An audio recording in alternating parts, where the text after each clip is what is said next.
Have you ever heard of NJZ?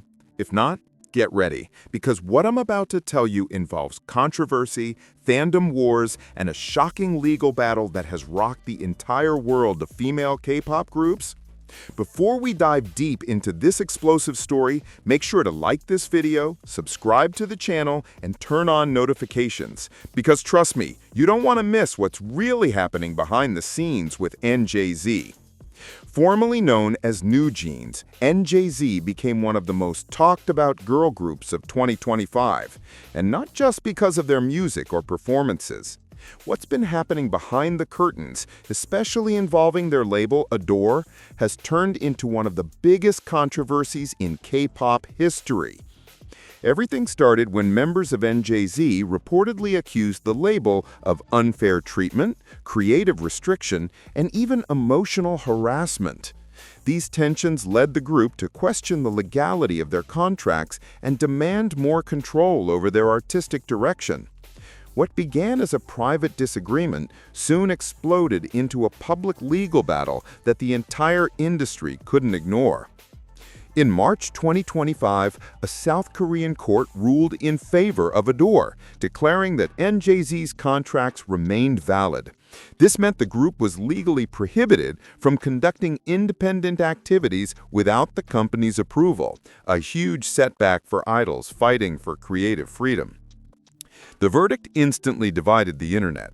Some fans rallied behind NJZ, demanding justice and autonomy, while others sided with the company, arguing that contracts are meant to protect both artists and investors. According to NJZ members, ADOR's management enforced extremely strict rules, limiting everything from how they could express themselves creatively to how they interacted with fans online. This kind of control isn't new in K-pop, but the group's willingness to speak out made them a symbol of resistance within the industry. Soon after the story broke, fans all over the world began to mobilize. Hashtags like #FreeNJZ started trending globally, and social media platforms were flooded with emotional messages of support. But not everyone reacted positively. Some fans, especially from rival fandoms, began spreading misinformation or attacking others online, escalating tensions and creating one of the most heated fandom rivalries of the year. And then came another surprising twist: the NJZ lightstick. What was meant to be a simple piece of fan merchandise suddenly became a lightning rod for controversy. Its unique design, inspired by the group's official mascot, was adored by fans but mocked by rivals. At concerts and fan events, debates over the lightstick's meaning turned into real-life confrontations between fandoms. What was once a symbol of unity quickly became a weapon in online fan wars, especially between NJZ supporters, known as Tokkis, and fans of other girl groups like LE SSERAFIM. Videos and posts from those clashes went viral, including one in Russian that highlighted how something as harmless as a lightstick could spark cultural chaos. The debate showed how deeply emotional and territorial K-pop fandoms can be, and how even small symbols can fuel massive online wars. But while the fans were busy fighting, the group itself faced real challenges. Because of the court's decision, NJZ's activities were restricted. New releases were delayed, promotional appearances were canceled, and creative projects were paused indefinitely. The lack of visibility started affecting not only their popularity, but also the group's morale. Yet, ironically, the controversy only made NJZ more famous. Every small update, whether a new photo, a leaked court document, or a fan statement, became viral. Memes, edits, and reaction videos flooded the internet.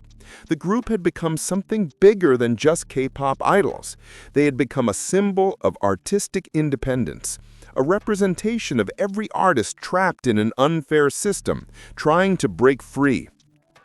The NJZ versus ADOR conflict also opened up larger conversations within the industry. How much control should labels have over artists' lives? What rights do idols actually have once they sign a contract? And are fans helping or hurting when they push too far in defense of their favorites? Meanwhile, the international media began covering the case as well. Outlets in the US, Japan, and Europe compared NJZ's legal situation to other historic K-pop disputes, like those involving TVXQ, EXO, and GOT7. NJZ quickly became the face of a new generation of idols fighting for freedom in a highly restrictive industry. Despite the challenges, the members have remained quiet but determined. Even though their official promotions are limited, NJZ continues to connect with fans through subtle online updates, live streams, and symbolic gestures that keep the fandom alive. The Tokkis, resilient as ever, are keeping the movement going with digital campaigns, online petitions, and even fan-led events. It's become clear that the NJZ story is about more than just one group's struggle. It's about how the K-pop system itself is evolving. For years, entertainment companies have controlled every aspect of idols' images, from their songs to their hairstyles to who they can date. NJZ's defiance is a wake-up call, a reminder that artists too have voices that deserve to be heard. At the same time, this whole situation exposes the dark side of fandom culture. When support turns into obsession, fans can become aggressive, and rivalries between fandoms can spiral out of control. The lightstick drama is just one example of how small misunderstandings can explode into public feuds, especially in a hyper-connected world where every rumor spreads in seconds. Now, as the dust begins to settle, everyone is wondering, what's next for NJZ? Will they eventually reconcile with ADOR and resume their careers under the company's control? Or will they find a legal loophole that allows them to work independently? Whatever happens, one thing is certain. NJZ changed K-pop forever. Their story has become a turning point, a symbol of courage and defiance against outdated industry practices. They've inspired thousands of fans, artists, and trainees to rethink what freedom in K-pop really means. So what do you think about this whole situation? Do you support NJZ's fight for independence, or do you believe ADOR was just protecting its business interests? Let me know your thoughts in the comments. I really want to hear what side you're on in this massive debate.